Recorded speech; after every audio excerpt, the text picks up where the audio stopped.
আসসালামু আলাইকুম এভরিওয়ান, আশা করি সকলে ভালো আছেন। তো আপনারা যারা ইউটিউব অ্যাপসটি ইউজ করছেন, তো অনেক সময় ইউটিউব অ্যাপসটি ইউজ করার পরে ফলে আপনাদের চোখে কিন্তু অনেক ধরনের সমস্যা দেখা দেয়। তো আপনারা যদি চোখটাকে একটু সেভ করতে চান, তাহলে কিন্তু আপনাদের ইউটিউব অ্যাপসটি ডার্ক মোডে ইউজ করা খুবই প্রয়োজন। তো আজকের ভিডিওতে আপনাদের ইউটিউব অ্যাপসটি ডার্ক মোডে কিভাবে ইউজ করবেন সেটাই আপনাদেরকে দেখিয়ে দেবো। আপনারা যখন প্রথম ইউটিউবে আসেন, দেখতে পারেন এরকম হোয়াইট কালারে শো করে।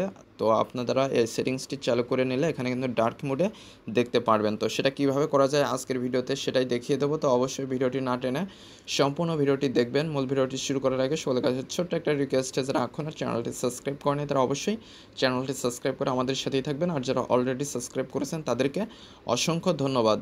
তাহলে চলুন মূল ভিডিওটি শুরু করা যাক।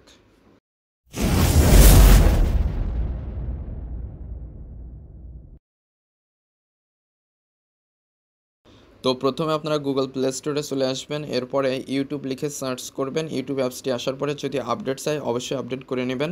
এর ফলে নতুন যে ফিচার্সগুলো এসেছে সেগুলো আপনার অ্যাপসটিতে যুক্ত হয়ে যাবে।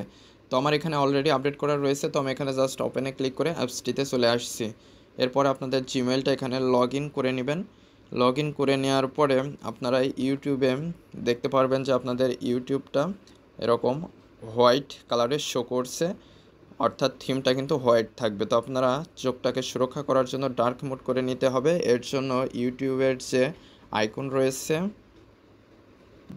এইটার উপরে ক্লিক করে দিবেন। ক্লিক করে দেওয়ার পরে এখানে আপনারা একটা উপরে কর্নারের ডান পাশে গিয়ার আইকন দেখতে পারবেন, এটার উপরে ক্লিক করে দিবেন। এরপরে প্রথমেই পেয়ে যাচ্ছেন জেনারেল, তো এই জেনারেলের উপরে ক্লিক করবেন। ক্লিক করার পরে এখানে আপনারা পেয়ে যাচ্ছেন অ্যাপারেন্সেস।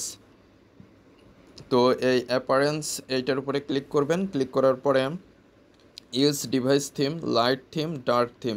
তো এখানে আপনাদের ইউজ ডিভাইস থিম অথবা লাইট থিম এটা সিলেক্ট থাকতে পারে। আপনারা জাস্ট এখানে ডার্ক থিম এটা সিলেক্ট করে দিবেন। এর ফলে কিন্তু থিমটা ব্ল্যাক হয়ে যাবে এবং আপনাদের চোখটাকে কিন্তু অনেক বেশি সুরক্ষিত করবে। তো এখন দেখতে পাচ্ছেন এগুলো কিন্তু ব্ল্যাক, অর্থাৎ থিমটা কিন্তু ব্ল্যাক হয়ে গিয়েছে। তো এভাবে আপনারা আপনাদের চোখটাকে সুরক্ষা করার জন্য এই সেটিংসটি ইউজ করতে পারেন। তো আশা করি মূল বিষয়টা বুঝতে পেরেছেন। তো আজকের ভিডিওটি এ পর্যন্তই। ভিডিও সংক্রান্ত কোনো মতামত থাকলে অবশ্যই কমেন্ট করে জানাবেন। আর যারা চ্যানেলটিতে নতুন এবং যারা এখনও চ্যানেলটি সাবস্ক্রাইব করেনি তারা অবশ্যই চ্যানেলটি সাবস্ক্রাইব করে আমাদের সাথেই থাকবেন। তো পরবর্তী ভিডিওতে কথা হবে। আজকে এ পর্যন্তই। ধন্যবাদ সবাইকে।